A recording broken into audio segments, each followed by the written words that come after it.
Article UCC लगाओ, संविधान बचाओ, विरोध करना है। बढ़ाओ अपना છે। हमारे इस्लाम में यूसीसी हमको नहीं चाहिए, हम नहीं मानते यूसीसी को। આ દ્રશ્ય અમદાવાદના છે। ગુજરાત વિધાનસભામાં યુસીસી બિલ પર થોડા દિવસમાં ચર્ચા થવાની છે। એ પહેલાં જ આજે રમજાન ઈદના તહેવારના દિવસે અમદાવાદમાં એઆઈએમઆઈએમ પાર્ટીના કાર્યકર્તાઓ દ્વારા મુસ્લિમ સમુદાય ભેગા મળી અને જુમા મસ્જિદ સામે વિરોધ કરી રહ્યા હતા। પોલીસની પરવાનગી વિના વિરોધ કરતા હતા એટલે પોલીસે એ લોકોની અટકાયત કરી દીધી।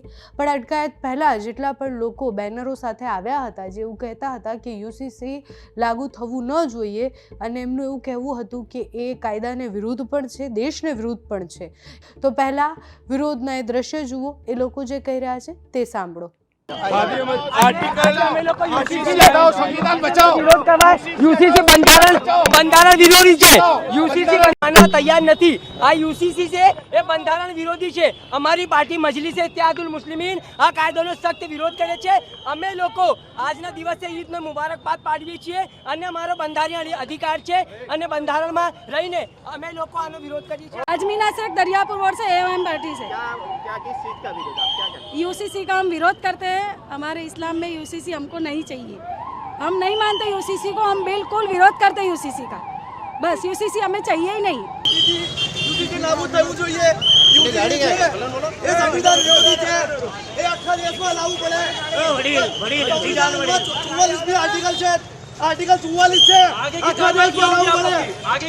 અમે આંદોલન કરીશું, અમે ગાંધી ચિંધ્યા અમારી આંદોલન કરીશું અને જરૂર પડે તો હાઈકોર્ટમાં પણ જઈશું। અમે આ આર્ટિકલ 44 નો અલગ છે, આર્ટિકલ 25 અમારું ધર્મ પાળવાની આઝાદી આપે છે। અમે આના સખત વિરોધી છીએ। આ અમે ક્યારે પણ સાકી નહીં લઈએ। ભારતની સંસ્કૃતિ વિરુદ્ધ છે। આ રિલેશનશીપને આ बढ़ावा अपनार છે। આ દરેક ધર્મને કનગળે છે। આ સંવિધાન વિરોધી છે। આ સંવિધાન વિરોધી કાયદાનો અમે વિરોધ કરીએ છીએ। યુસીસી નહીં ચાલે। યુનિફોર્મ સિવિલ કોડ યુસીસી એટલે કે દેશમાં રહેતા તમામ નાગરિકો માટે સમાન કાયદો હોવો। એ કોઈ પણ જાતિના, કોઈ પણ ધર્મના, કોઈ પણ લિંગના હોય, બધા માટે એક જ કાયદો। જો તેનો અમલ થાય છે તો લગ્નથી લઈને છૂટાછેડા, બાળકને દત્તક લેવાથી લઈને મિલકતના વિભાજનથી લઈને લિવ ઇન રિલેશનશિપના સંબંધોને તમારે રજિસ્ટ્રેશન કરાવવા પડશે। આ બધી જ બાબતો એમાં આવેલી છે। નાગરિક માટે સમાન કાયદો હશે એટલે બધા જ માટે, જે પણ દેશના નાગરિક છે, ગુજરાતના નાગરિક છે, ભારતના નાગરિક છે, એના માટે એક જ કાયદો રહેવાનો છે। એટલે હવે એની ચર્ચા વિધાનસભામાં થાય એના પહેલાં વિરોધની શરૂઆત થઈ ગઈ છે। જ્યારે યુસીસી લાગુ કરવાની વાત આવી હતી કે યુસીસી લાવવાની વાત છે ત્યારે આદિવાસીઓથી લઈને મુસ્લિમ સમુદાયના લોકોએ વિરોધ કર્યો હતો। બે લગ્નથી લઈને અલગ અલગ વિષયો એવા હતા કે જે આદિવાસી માટે અને મુસ્લિમો માટે બધા માટે એવું હતું કે કાયદામાં એની કોઈ જોગવાઈ નથી હોતી, પણ જો યુસીસી લાગુ થાય છે તો એના ઉપર પણ રોક આવી શકે છે અને એટલા માટે બીજા અનેક મુદ્દાઓ પણ છે અને યુસીસીને લઈને આદિવાસીથી લઈને મુસ્લિમોએ જે તે સમયે વિરોધ પણ કર્યો હતો।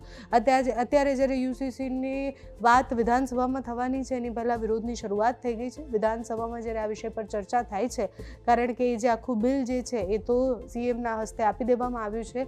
18 તારીખે કેબિનેટમાં એની ચર્ચા પણ થઈ ગઈ છે, વિધાનસભામાં પણ એની ચર્ચા થશે। ત્યાં શું થાય છે જોવાનું રહ્યું। તમારું આ વિષય પર શું માનવું છે અમને કમેન્ટ્સમાં જણાવજો। અત્યારે આ વિડીયોમાં બસ આટલું। જો તમે અમને યુટ્યુબ પર જોઈ રહ્યા હોય તો સબસ્ક્રાઈબ કરજો, ફેસબુક પર જોઈ રહ્યા હોય તો ફોલો કરજો, અમારા વિડીયોને લાઈક અને શેર કરજો।